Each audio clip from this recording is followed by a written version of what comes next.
With a housing shortage and low interest rates, it's a seller's market here in Northern Virginia.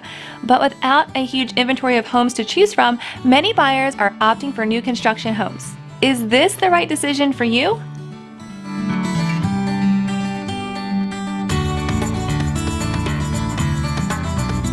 Hi friends, my name is Amy and you're watching Life with Amy now here on my YouTube channel. Welcome in and welcome back to all of my friends out there. As my channel grows, I am hearing from you guys more and more and I absolutely love it. So keep sending me those messages, keep getting in touch with me because I am here for you guys.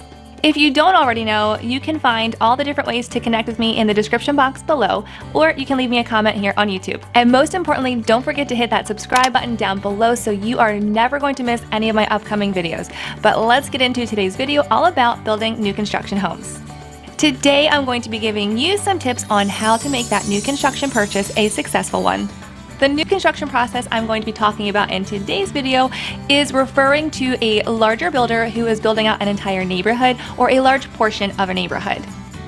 These large builders are different than your smaller custom home builders that might be doing just one single family home that's custom just for you. These are two different processes. Tip number 1, use a realtor. We represent buyers all the time in the new construction process. This can be confusing to some buyers because when you go into a new construction model home, you're met with a sales rep who can answer all of your questions in order to purchase a home. But those sales reps work for the builder and you should want an agent working for you. If it is possible, find yourself a great real estate agent before shopping new construction homes. Why? Because if you register with a builder and you don't indicate that you're working with a realtor, they may not be willing to work with that realtor later on in the process. Most builders are more than happy to work with real estate agents from the beginning of the process. And from a real estate agent's perspective, our advice is valuable through the whole process, so we want to be there to guide you from the beginning too. Here's what I tell my buyers if they happen to go see a model home without me, which happens because, if we're out on the weekends and you have 30 minutes to kill, who doesn't want to go see that brand new model home? But just tell the sales rep in the office that you're working with a real estate agent. The sales rep will have you give your agent's information when filling out one of their info cards. If you do happen to fall in love with one of these beautiful homes, call your agent right away and talk about the next steps. Don't let the sales rep make you feel like you have to act now and sign a contract. This is why you have an agent to help guide you through the next steps.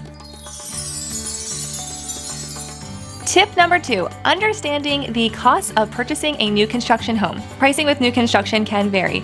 Typically, when you see new construction advertising, you'll see some wording like starting in followed by the low or the mid and then a number. So you may see an advertisement that says brand new single family homes starting from the mid 600s. What that means is that this is the lowest price base model with absolutely no upgrades and no lot premium. So let's break down some of the costs that you may have if you decide to build a new construction home. First, you have the base price of the house. This is the price of the floor plan you choose without any upgrades. The next cost you may have is a lot premium. This is a fee that a builder attaches to lots they consider better than other lots. For instance, if one street in the neighborhood backs up to a lake with beautiful mountain views, those lots will have a higher fee attached to them. The more desirable the lot, the higher the premium. Another cost you may encounter are construction options, like adding a bonus room, bumping out a family room, or extending a master bath. Each builder will offer different construction options, which can really bring the cost up. However, adding these options at the time of construction can be the least expensive time to do it. So you may not need that in-law suite right now, but adding it on while under construction will be cheaper than adding an addition years down the road. There's also cosmetic options you can add onto your new construction home, and these are the fun ones, but they can also add up very quickly. The highlight of the building process for many buyers is going to the design center. My advice to my buyers is to set a budget and stick with it. Unlike construction options, there are many builder-grade cosmetic options that you can upgrade later for a much cheaper price. What I like to suggest to my buyers is to first focus on flooring, the kitchen, and the master bath if the budget allows. These can be the most expensive and the most difficult to remodel later. So all of these costs together determine the final sales price of the home. Tip number 3 is negotiating with builders. Builders do not like to negotiate their prices. As long as their homes are selling, they have no reason to negotiate their prices. However, builders can be open to negotiating things like credits and closing costs. So this is where your agent can ask the builder to give you a design center credit or closing cost assistance instead of lowering the sales price of the home.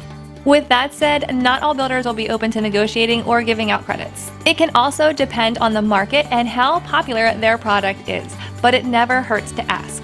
If a builder has homes that are ready for immediate delivery or that are under construction currently, you may be able to negotiate a better price on those homes. A builder doesn't want to have to pay a holding cost on that home, which means you could get a better price.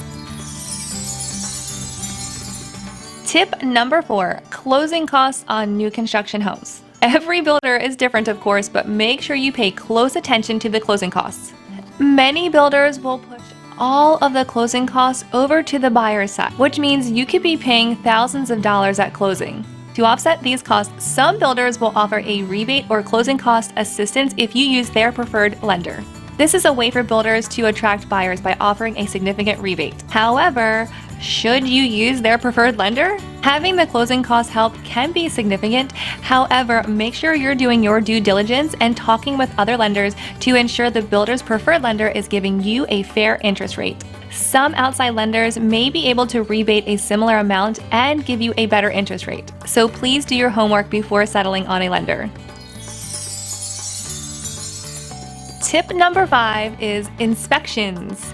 Yes, you still want to have inspections on a new construction home. You should have a pre-drywall inspection, which is when they look at everything on the inside of the home before the walls go up. It's also a good idea to have a final inspection done before closing on your home. This can also serve as a punch list for you to give to the builder to make sure everything in your home is perfect before you move in. Most builders will offer a warranty for things that could go wrong after you move in. However, it's easier to fix problems before you move in. Tip number 6 I have for you guys is time and expectations. Builders will give you an expected time for when your home should be completed. Typically, it ranges between 4 and 6 months here in Northern Virginia, although that time can vary, and I've seen it go up to around a year or even more in some cases. The builder's goal is to finish your home on time, but they never know if an unexpected weather issue, late arriving materials, a permit issue, a delayed inspection, all those things could delay the delivery of your home. Construction delays can happen, and even though you and the builder want to close on your home on time, some things are just out of their control.